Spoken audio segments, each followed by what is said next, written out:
बहुत ज़्यादा पेन हो रहा है बेगम को, तो अब सोचा ये है कि किसी इमरजेंसी में जाके दिखाते हैं, देखते हैं क्या बोलता है। ड्रिप व्रिप पेन किलर ही लगेगा, वो तो कुछ हो नहीं सकता अभी, तो चलते हैं भाई इमरजेंसी में दिखा। देख रहे हो, मतलब जितने डॉक्टर्स के पास आप जाओगे ना, उतने डॉक्टर्स आपको अलग अलग तरह की मेडिसिन देंगे। L5 डिस्क के अंदर कोई प्रॉब्लम आई थी, तो फिजियोथेरापिस्ट का कोई सीन था। उसके बाद हम जिम चले गए, तो 6 मंथ जो है जिम में एक्सरसाइज की हम लोगों ने, और जिम में एक्सरसाइज करने के बाद वो काफ़ी हद तक बेटर हो गई थी। गुड मॉर्निंग गाइस, कैसे हैं आप लोग? उम्मीद करता हूँ भाई सब खैरियत से होंगे, ठीक ठाक होंगे, खुशपाश होंगे और अपनी अपनी ज़िंदगियाँ खुशी से एंजॉय कर रहे होंगे। मॉर्निंग हो चुकी है भाई, आंखें यूँ हैं यूँ। कॉफ़ी उठाते हैं पहले सबसे। ये जो है ना गिलास वाली बेगम की है, ये हमारी है। पी रहे हैं भाई पहले कॉफ़ी।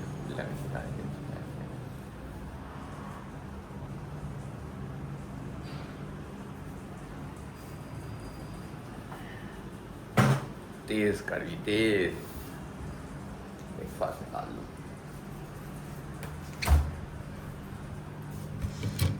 आज फिर से ब्रेकफास्ट जो है ना वो कुछ ज़्यादा ही भर चुका है गाइस।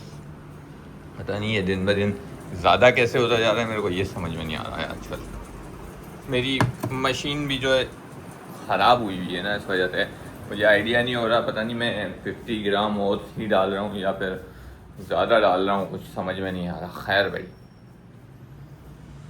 अस्सलाम वालेकुम, welcome back to another vlog. ये दोबारा से हो गया। सबसे पहले इस व्लॉग को like, comment, share, subscribe, bell icon और जो जो कुछ भी हो सकता है ना गाइस कर दो। हम करते हैं अपना ब्रेकफास्ट और उसके बाद देते हैं वीडियो की अपडेट और बताते हैं आज के क्या प्लान्स हैं। मिलते हैं ब्रेकफास्ट के बाद। A few moments later. नहा धो के हो चुका हूँ गैस फ्रेश, और अभी सीन कुछ ऐसा है कि भाई बेगम की तबीयत दोबारा से ख़राब हो गई, जैसा कि कल के ब्लॉग में आप लोगों को पता था। तो अभी बस जा रहा हूँ, देखता हूँ कि भाई कोई डॉक्टर वॉक्टर अवेलेबल है तो उसको दिखाते हैं, क्योंकि भाई ये रोज़ उसको पेन किलर नहीं लगा सकते। तो बस निकलता हूँ।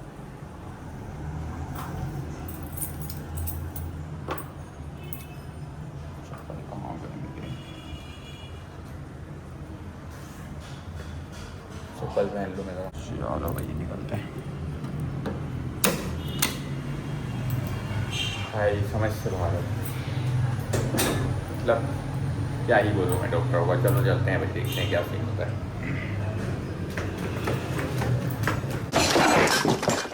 ऐश्वर्या किया कुछ जो समझ में नहीं आ रहा था भाई मुझे, तो फिर ये है कि मैं आ गया यहाँ पर। खाना आ गया भाई मैं, और मैंने जो है ना अपॉइंटमेंट ले लिया। अब सीन कुछ ऐसा है कि अपॉइंटमेंट जो है ना हमारा वो है भाई मंडे का। अब ये 2 दिन कैसे सर्वाइव होंगे ये भी मुझे नहीं पता, ये तो भी पता चलेगा कि भाई क्या करते हैं क्या नहीं करते। कुछ समझ में नहीं आ रहा मुझे गाइस, कुछ समझ में नहीं आ रहा। देखते हैं भाई क्या होता है। बहुत ज़्यादा पेन हो रहा है बेगम को, तो अब सोचा ये है कि किसी इमरजेंसी में जाके दिखाते हैं, देखते हैं क्या बोलता है। ड्रिप व्रिप पेन किलर ही लगेगा, वो तो कुछ हो नहीं सकता अभी, तो चलते हैं भाई इमरजेंसी में दिखाते हैं।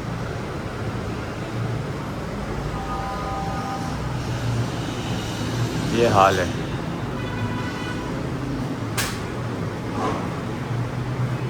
पीछे देखो गाइस भाई, प्रिपरेशन चल रही है 14 अगस्त की, और बेगम को जो है मैंने छोड़ दिया था भाई, क्योंकि कुछ बेहतर हो गई थी तबीयत। वो इंजेक्शन लगे थे पेन किलर वगैरह। अभी जो है मैं जा रहा हूँ सामान लेने, और सामान लेके घर जाता हूँ, फिर डिटेल करेंगे।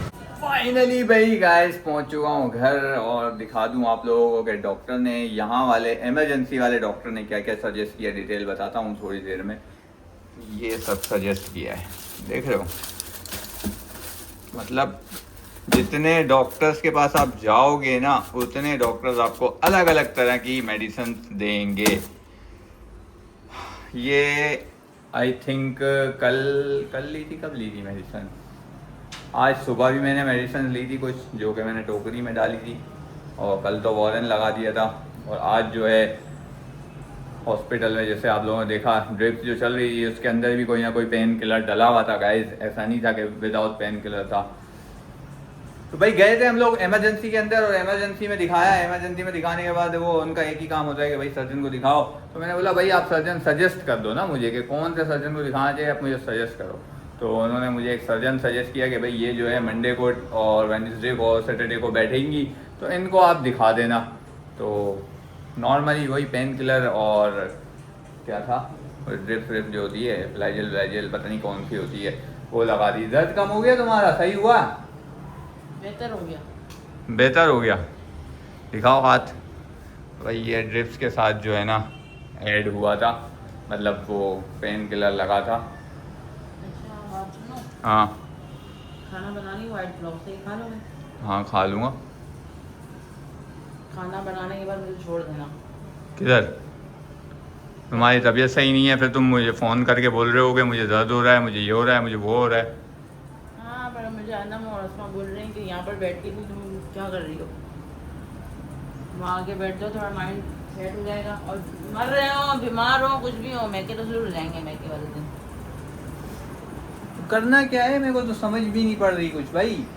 तुम मुझे कभी क्या बता रहे हो कि तुमको ये मसला मैंने हो गया? गाइस मैंने ना एमआरआई की पुरानी रिपोर्ट निकाली थी बेगम की ना, वो लास्ट ईयर की थी जब व्लॉग्स नहीं हुआ करते थे, जिस वक्त डाइट स्टार्ट हुई थी लास्ट ईयर एग्जैक्ट यही सेम डेज चल रहे थे अगस्त वाले, जिसमें हमने करवाया था एमआरआई और बहुत सारे टेस्ट जो ये अभी आपको दिखाई है ना रिपोर्ट्स ये सब पहले भी हो चुके हैं एक बार। तो एमआरआई करवाने के बाद उसमें कुछ आया था कि भाई कोई है ना कोई वेंस वगैरह जो है ना वो प्रेस हो रही है, L5 डिस्क के अंदर कोई प्रॉब्लम आई थी। तो फिजियोथेरापिस्ट का कोई सीन था। उसके बाद हम जिम चले गए, तो 6 मंथ जो है जिम में एक्सरसाइज की हम लोगों ने, और जिम में एक्सरसाइज करने के बाद वो काफ़ी हद तक बेटर हो गई थी। तो जिम छूट चुका है अभी हमारा, जैसा कि आप लोगों को पता है। तो अब मुझे ऐसा लग रहा है, मैंने क्या किया भाई, मैंने की अपनी थोड़ी सी होशियारी। मैंने क्या किया कि वो जो एमआरआई की रिपोर्ट थी ना लास्ट ईयर वाली, वो उठा के दे दी मैंने ChatGPT को कि भाई मुझे बताओ कि इसके अंदर क्या है। तो फिर मुझे जो ChatGPT ने बताया ना कि भाई ये जो चीज़ें हो रही हैं ये पॉसिबिलिटीज़ हैं कि उस वजह से भी हो रही हैं जो वेंस प्रेस हो रही हैं, क्योंकि उनका ताल्लुक भी नीचे जो है लेग्स से होता है और आपके नीचे वाले सारे एरियाज से होता है उन वेंस का ताल्लुक। तो अब मैं यहाँ पे भी कंफ्यूज हो चुका हूँ कि भाई अब मैं करूँ क्या, मुझे समझ में नहीं आ रहा। अब मैं सोच रहा हूँ कि दोबारा से न्यूरो सर्जन को दिखाया जाए और न्यूरो सर्जन से एमआरआई लिखवाया जाए, क्योंकि 1 साल पुराना एमआरआई कोई भी डॉक्टर एक्सेप्ट नहीं करेगा, बोलेंगे अभी का लेटेस्ट करा के आओ। तो हम देखते हैं कि भाई क्या सीन है इसके अंदर। तो इससे बेटर ये है कि न्यूरो सर्जन को दिखाया जाए। क्या कह रहे हो? तो हमने सीटी स्कैन करवाया था, वो रिपोर्ट भेजी थी। सीटी स्कैन नहीं, एमआरआई करवाया था हमने। दोनों करवाया। एक ही डॉ से करवाया था वो सीटी स्कैन। हम्म। तो ऑनलाइन तो डॉ पे सिर्फ तुम्हारे एमआरआई की वो पड़ी हुई है रिपोर्ट जो मैंने डाउनलोड की है, सीटी स्कैन की कोई रिपोर्ट नहीं है, एक ही चीज़ कराई दोनों है। करवाया, पहले सीटी स्कैन हुआ था पेट का, फिर उसके बाद डॉक्टर ने बोला कि मुझे कमर का मसला लग रहा है, फिर एमआरआई हुआ था। तो पेट में तो वैसे भी कोई इशू नहीं है ना, वो तो अभी भी होल एब्डोमेन का अल्ट्रासाउंड हुआ था, कोई इशू तो नहीं है उसमें। तो पेट का तो है नहीं। ये जो तुम्हारी डिस्क जो डिसलोकेटेड हुई हुई है ना, पीछे डिस्क होती है वो L5 वाली। मोड़े का वो ना, हाँ मुझे नहीं आता ये बोलना। मोड़े हैं। हाँ ये जो डिसलोकेटेड हुई हुई है ना, मुझे लगता है कि ये इसकी वजह से भी हो सकता है, क्योंकि भाई कोई मतलब जिस भी सर्जन को, कोलेक्ट्रल सर्जन को अगर दिखा रहे हैं तो वो तो कह रहा है कि भाई कोई इशू नहीं है, रिपोर्ट्स भी क्लियर हैं, नॉर्मली जो चीज़ें बॉडी के अंदर कम होती हैं वो हो गई हैं, तो उसका कोई इशू नहीं होता इतना, ये वाला मतलब प्रॉब्लम नहीं आता उससे। ये प्रॉब्लम में भी पॉसिबल कि शायद उस L5 डिस्क की वजह से आ रहा हूँ शायद। तो अब इसके लिए न्यूरो सर्जन से रब्ता करना पड़ेगा। अब मैं सोच रहा हूँ कि मैं क्या करूँ भाई, मुझे अभी भी समझ में नहीं आ रहा है कुछ भी कि कहाँ जाऊँ।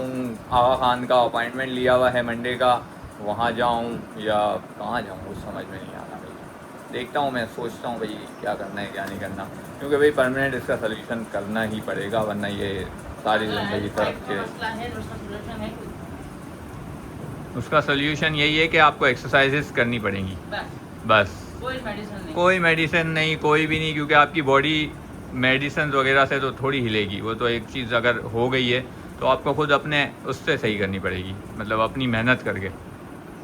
तो अगर न्यूरो सर्जन से हम दिखाते हैं, एमआरआई करवाते हैं उससे, और एमआरआई के अंदर यही चीज़ें आती हैं दोबारा, तो वो यही सजेस्ट करेगा कि फिजियोथेरापिस्ट के पास जाओ या फिजियोथेरापिस्ट आप हायर कर लो, एक्सरसाइज करवाएगा, वो आपको एक्सरसाइजेज ही हैं इसमें, तो ये तुम्हारी लाइफ टाइम चलेगी, मुझे उसके ऐसा हिसाब लगता से है। जमीन पे बैठना भी नहीं है, वर्कआउट नहीं करना है, वेट भी नहीं उठाना है, सब मना करेगा बोलो। तो फिर ये सब करना पड़ेगा ना बेटा, अगर सही करना है तो ये सब करना पड़ेगा। दर्द में तड़पने से तो बेहतर है गाइस, यही होगा। देखते हैं भाई क्या सिचुएशन बनती है आगे जाके, मतलब कल तो सैटरडे, फिर मंडे को देखते हैं भाई क्या सिचुएशन बनती है, अपडेट करेंगे भाई। फिर अभी जो है ना मैं कर रहा हूँ भाई रेस्ट थोड़ा सा, क्योंकि देख लिया होगा कहाँ कहाँ घूम घूम के आया हूँ, रेस्ट करते हैं थोड़ा सा, तब तक जो है हमारा डिनर भी हो जाएगा रेडी। डिनर रेडी हो गया है गाइस, और बेगम ने जो है ना आज हमारे लिए स्पेशल वाली चीज़ बना ही ली है, जो मैं कल आप लोगों को बता रहा था ब्लॉग में कि मम्मा बनाया करती थी, तो वो भी आज हमारे पास है भाई। खा के टेस्ट करेंगे कैसा है, लेकिन खाने के बाद अभी जो है एक चम्मच खा के टेस्ट कर लेंगे। तो भाई डिनर में हमारे पास है आज पुलाव प्लस ये सीरा, जो कि होता है आपको आटे का। क्या बहुत ज्यादा हूँ। तो तुम कहाँ जा रहे हो जो ज़्यादा हो गए? चलो भाई इसको टेस्ट करते हैं, मैंने बिस्मिल्लाहिर्रहमानिर्रहीम।